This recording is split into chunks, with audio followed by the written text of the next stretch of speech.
Yes, right. Nkwaniriza kwenye mukwano gwange najjo sinzo bango tuuliriza we bali kwekumira ku Yugi Update TV. Kutegeeza nti nno okola kyamaanyi nnyo mukwano gwange yonna bali emitala w'amayanja mbanirizaako nnyo abali Katoman, Dubai, Saudi Arabia mwe bali kwekumira ku Yugi Update TV. Nchiwa temuva ku mayengo gano. Kakati mu mukwano gwange gwali yampuliriza. Tulabye enfunda zino ennaku zino ebigenda mu maaso mu ggwanga byennyamiza naddala ebikolwa ebikolebwa ab'obuyinza abali mu bitongole ebikuuma ddembe ebirina okuba nga bikuuma eddembe eri bannayuganda. Tulabye nga bigenda mu maaso n'okwennyamiza olw'ebikolwa byabwe eby'effujjo eby'okutuntuza era kyeraze lwatu nti amagye ebitongole byonna ebiri mu ebikuuma ddembe nga bwe bitali nnyuto nga ebyekubidde sayidi emu ebikolera omuntu omu wabula nga baava dda ku mulamwa ogw'okusaavinga eggwanga ng'ejje nga Uganda People's Defence Force. Jjukira nti nno gano amagye wandowooza nti gavumenti yegasasula naye gwe omuntu wa bulijjo gwasasula omusolo gwe bakuŋŋaanyamu gwe gugenda mu maaso n'ogusasula bano era y'ensonga lwaki baliyita ggye lya Uganda People's Defence Force okusobola okulaba nga lisaavinga eggwanga gwe mulimu gwalyo omutongole. Balina mu kuweereza bakiyita kuweereza okuweereza eggwanga naye kaakati tebakyaweereza ggwanga baweereza muntu. Ekyo ky'oba olina omumanya wabula bino byonna wakimbyogera ngenda kubanga nkubuulira naye ng'oli ku Yugi Update TV gwe atannatweyungako nkutegeeza nti kirira wansi waliwo ekigambo subscribe ekikoneko ojja kubanga osula bulungi nnyo otwegattako. Abali emitala w'amayanja mu diaspora nammwe mbatumiddeko nnyo. Ennaku zino ebigenda ku mikutu gya social media obiraba nga ekitongole ekya Uganda People's Defence Force abakulembeze baakyo bagufudde omugano okubanga bagenda maaso n'okuwoninga ekibiina kya National Unity Platform n'okukirumiriza n'okulondayo obulumulumu.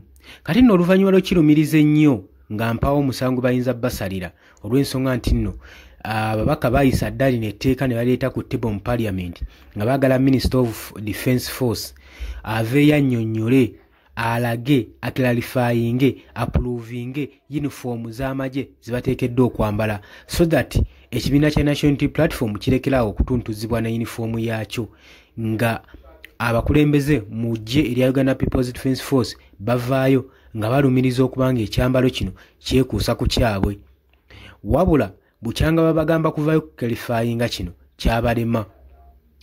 Wekibalema kati omulamwa guli wano imbu Mwami Yoweri Kaguta Museveni kwe kugaba obukadde 10 ku buli mubaka wa Parliament asobole okubanga amuzibika kyalinga kyoja mu miro. Sente ezo tukijjukira Joel Sonyonyi we yavaayo n'ayambalira eri gavumenti ya Mwami Yoweri Kaguta Museveni nga baagala abeere transparency annyonnyola ababaka byawa sente ezo ate n'ekirala annyonnyole omugaso gwazo annyonnyole aclarifyinge wawe zaagabibwa budde ki wezibanga zaali mu makubo matuufu. Wabula kigambibwa nti sente zino zaali ziweebeddwa abaka ba Parliament okusobola okulaba nga basekendinga UPDF Amendment Bill esobole okuba nga eyisibwa. Bill eno ewa omwaganya kooti y'amagye esobole okuba nga ewozeseza ba civilian mu kooti yaabwe kabeere nga bakutte nakaviri kefaananyizaamu amagye katambaala ka amagye oba olina bitebya mu military court. Etteeka lino lyaleeteddwa era ng'olunaku olw'enkyalo olwokubiri wetugenda okuba nga tuddamu wezigenda okuba nga ziddamu okunywa mu Parliament y'eggwanga Uganda okusobola okulaba etteeka lino liyita oba teriyita. Kati okuzzaako emabega katono oluvannyuma lwa gavumenti okunoonya ekyokukolera National Unity Platform ng'abawagizi baakyo babakutte n'abakulembeze babakutte be bateebereza okuba nga bayambadde red beret uniform eno ey'ekitebe kino ekya National Unity Platform ne babakwata ne babulwa engeri gye babateekako emisango.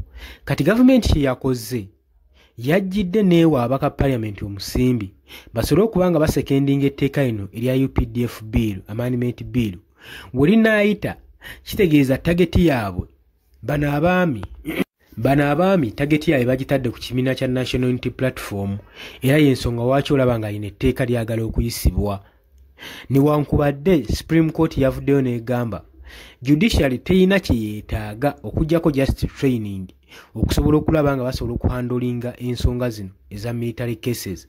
Wemba nga mugamba nti no judiciary tesobola mugi training esobole okuba nga ehandolinga military cases, era negenda maaso n'okulumiriza military court nti etteeka lye baagala okuyisa livoola ssemateeka, livoola constitution, wabula nga bo ate aba UPDF tebalina bumanyirivu, tebalinamu wadde ettondo lya bumanyirivu okusobola okulaba nga bawozesa basiviliani.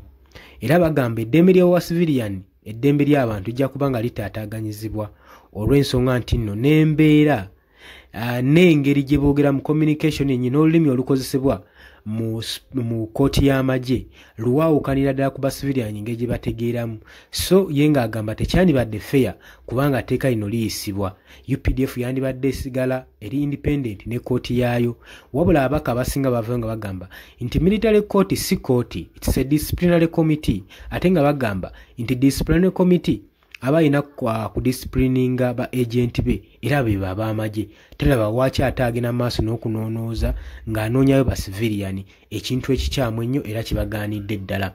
Kati abakulembeze mu kitongole ekya Uganda People's Defence Force bavuddeyo ne batandika okuwooninga ekitebe kino ekya National Unity Platform naddala ba foot soldiers nga balumiriza bagamba nti nno balabako mu remote areas nga National Unity Platform etendeka ba foot soldiers era nga n'ensonga ebatendesa tetunnagitegeera, era ne bavayo ne bawooninga ne bagamba nga National Unity Platform tennaba kubanga etusaanyaawo, ffe tugenda kuyimukirawo mangu tusobole okuba nga tugisaanyaawo singa tebakomekereza egenda maaso na kutendeka ba foot soldiers. Era bagamba nti balina kino n'obujulizi era nga balumiriza ddala nti basazaamu bablokinga ne banka systems, financial systems ezaali zijja ku kitebe kya National Unity Platform ezaali zifandinga mbu NUP esobole okuba nga egenda mu maaso n'okukola obuyeekera mu ba foot soldiers. Kati tetumanyi kituufu we kiri, wabula nga wenkugambye bagenda mu maaso n'okulabula ba foot soldiers. Jjukira ennaku zino be bagenda mu maaso n'okuwambibwa. Eno biiru, amendment biiru eyagala kubanga etagetinga ba foot soldiers abawagizi ba National Unity Platform. Lwaki? Kubanga jjukira National Unity Platform ezeekyogera lunye gye buvuddeko emabega nti tebagenda mu kalulu kokka just kalulu, bagenda mu protest vote ku guno omulundi guno gwokka.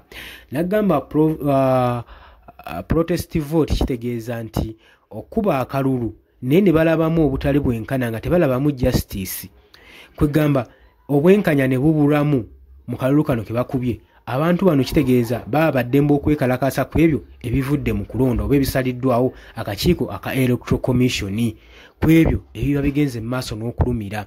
Kati y'ensonga lwaki nga olaba gavumenti eri ku mumwa gwa mpiso nti beeraliikiridde ekibiina kino ekya National Unity Platform tebamanyi ki kituufu kye bazzaako oluvannyuma lw'okulangira nti bagenda mu protest vote.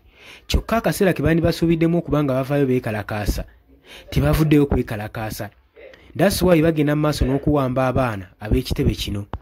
Baagala bagende mu maaso nga balondayo omu ku omu abakulu basobole okulaba nga banafuya operation oba strategies ze basuubira ekitebe kino ekya National Unity Platform zibali mu kugenda mu maaso n'okukola, zibategeka zibateekateeka mu kalulu ka 2026.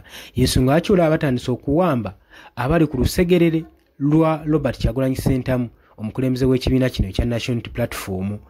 Balina kye babala, baagala kumanya ki mukama wammwe kyabala, ki kye muzzaako, strategy ki ze muyina, ideas ki ze muyina, ye biki bye muteekateeka mu kalulu ka 2026. Kuba twandigere tutuuse mu kalulu bandibadde tebafaayo nga balinda bulinzi kulaba ani agenda okumeggana munne.